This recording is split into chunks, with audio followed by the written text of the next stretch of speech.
Di siang hari Ramadan orang mencuri. Di siang hari Ramadan orang berzina. Di siang hari Ramadan orang minum minuman keras. Dosa besar. Ini sudah bulan puasa berbuat dosa. Tapi ada yang lebih besar dari itu. Ketika seorang meninggalkan puasa Ramadan secara sengaja, maka jangan tinggalkan puasa. Kata para ulama, meninggalkan puasa itu adalah kabair, adalah dosa besar, akbarul kabair, lebih besar daripada dosa orang yang minum, berzina, mencuri, dosa-dosa besar. Bismillahirrahmanirrahim. Alhamdulillah rabbil alamin. Sallallahu alaihi wasallam ala nabiyina Muhammadin wa ala alihi wa ashabi ajma'in. Amma ba'd. Assalamualaikum warahmatullahi wabarakatuh. Pemirsa, apa kabar? Alhamdulillah, senang sekali menjumpai antum dan keluarga dalam keadaan sehat walafiat. Mudah-mudahan Allah Subhanahu wa taala menyampaikan kita di bulan Ramadan dan kita bisa berpuasa serta beribadah di dalamnya, dan kita semua terjaga dari wabah COVID-19 ini, dan semoga Allah taala memberikan kesembuhan bagi mereka yang sedang sakit. Amin ya rabbal alamin. Dalam kesempatan ini, insya Allah kita akan melanjutkan kajian kita tentang fikih manhaji madhab Syafi'i, dan kita hari ini akan berbicara tentang syarat yang mewajibkan puasa, syurutu wujubis siyam.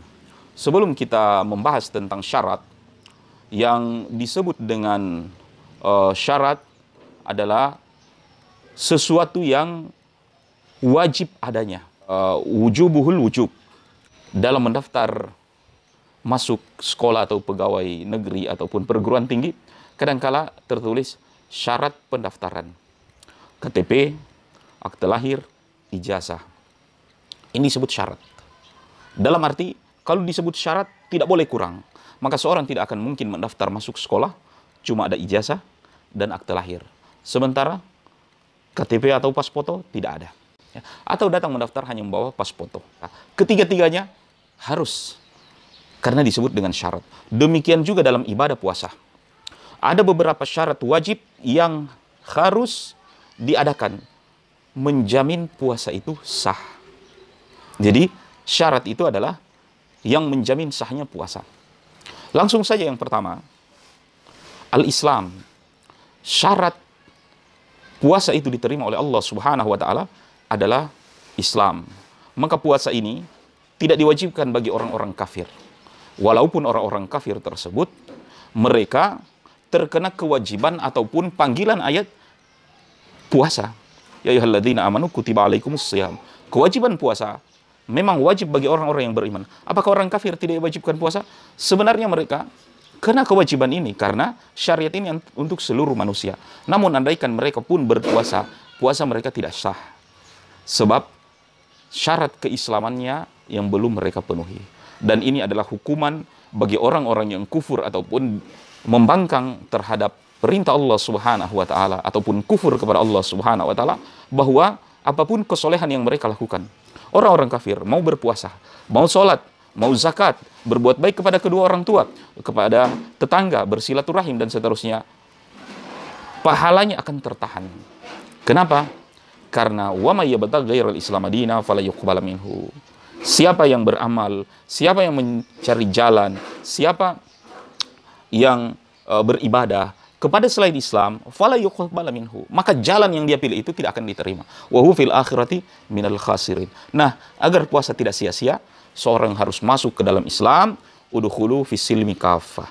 Masuklah ke dalam Islam secara totalitas, ketundukan kepada Allah Subhanahu wa taala. Maka beruntung, bersyukur kepada Allah ketika Allah takdirkan Anda ataupun kita sekalian masuk ke dalam Islam ini, dan ini sebesar-besarnya nikmat. Wa ma kunna linahtadiya laula an hadanallah. Kita tidak akan mendapatkan hidayah ini laula an hadanallah. Seandainya Allah Subhanahu wa taala tidak memberikan hidayah kepada kita sekalian. Nikmat yang paling besar itu nikmat iman dan Islam. Bukankah sehat nikmat? Bukankah kekayaan nikmat? Bukankah kehidupan, rumah, kendaraan adalah nikmat? Ya, semuanya adalah nikmat. Namun tahukah kita, ketika Allah berikan sehat, Allah berikan rumah, Allah berikan kendaraan, Allah berikan dunia, Allah tidak pilih-pilih nikmat tersebut. Diberikan kepada muslimnya ataupun kafirnya, semua merasakan nikmat dunia. Hanya satu yang Allah Ta'ala tidak berikan kepada setiap manusia. Nikmat apa? Nikmat Islam. nikmat iman. Allah Ta'ala tidak berikan nikmat Islam dan iman kepada paman Rasulullah SAW, Abu Talib. Allah tidak berikan nikmat iman kepada putra dari Nabi Nuh dan istrinya. Allah tidak berikan nikmat iman kepada ayah daripada Ibrahim alaihissalam. Nikmat iman itu mahal, makanya pertahankan iman. Allah Ta'ala katakan, wala tamutunna illa wa antum muslimun. Jangan sekali-kali engkau mati kecuali dalam keadaan Islam, kecuali dalam keadaan beriman. Dan inilah perjuangan yang berat dalam hidup ini, mempertahankan keimanan kepada Allah Subhanahu wa Ta'ala. Namun untunglah para ulama mengatakan iman ini adalah naik turun. Bukan hanya dolar yang naik turun, namun iman kita juga naik dan turun. Yazidu bit ta'ah wa yanqusu bil ma'siyah. Bertambah dengan ketaatan, berkurang dengan maksiat. Maka maukah kita menjadi senantiasa iman kita selalu meninggi ataupun tetap konstan, yaitu pertahankan ketaatan kepada Allah Subhanahu wa Ta'ala, tinggalkan kelalaiannya, maka dengan demikian iman tersebut akan selalu meninggi. Kata Allah Ta'ala dalam Al-Qur'an, wa idza tuliyat alaihim ayatuhu zadathum imana. Apabila mereka membaca ayat-ayat Allah Subhanahu wa Ta'ala Al-Quran, zadatum imana, maka iman pun bertambah. Nah, di bulan Ramadan ini kita sholat, kita puasa, kita berzikir, kita menahan pandangan, kita bersabar, kita bertawakal, kita banyak berdoa. Semua ini amalan-amalan meninggikan serta mempertahankan keimanan kepada Allah Subhanahu wa Ta'ala. Syarat puasa yang berikutnya sesudah Islam adalah taklif. Yang disebut dengan taklif, ayyakunal muslim baligan aqilan, yaitu posisi seorang muslim itu sudah balik dan berakal. Apa yang dimaksud dengan balik? Balik bahwasanya seorang itu sudah lepas dari keadaan anak-anak. Jadi bukan anak-anak lagi, bukan kanak-kanak lagi, bukan bayi lagi, tapi dia sudah balik.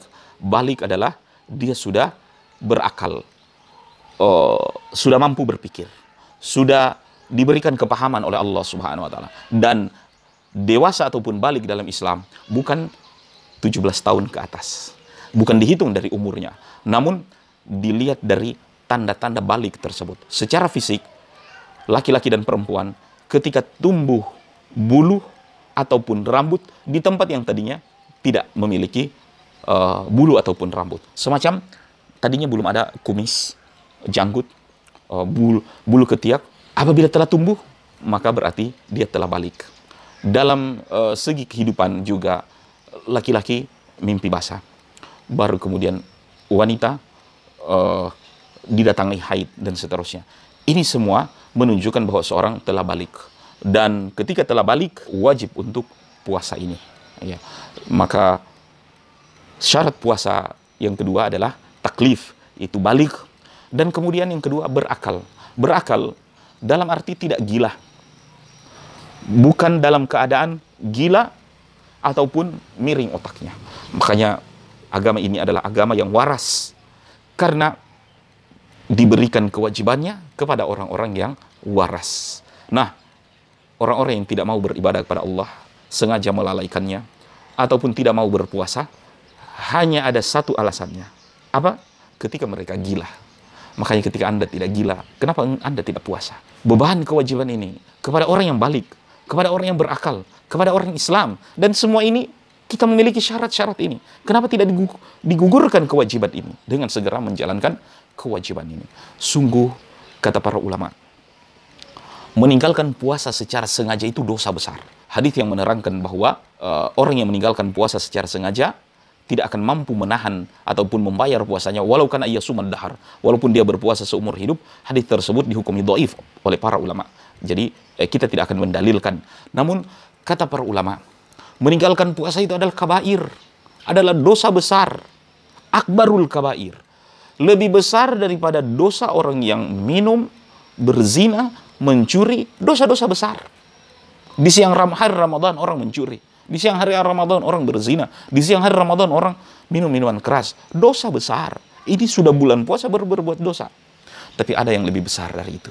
Ketika seorang meninggalkan puasa Ramadan secara sengaja, maka jangan tinggalkan puasa ini bila mana kita Islam, bila mana kita balik, dan bila mana kita berakal.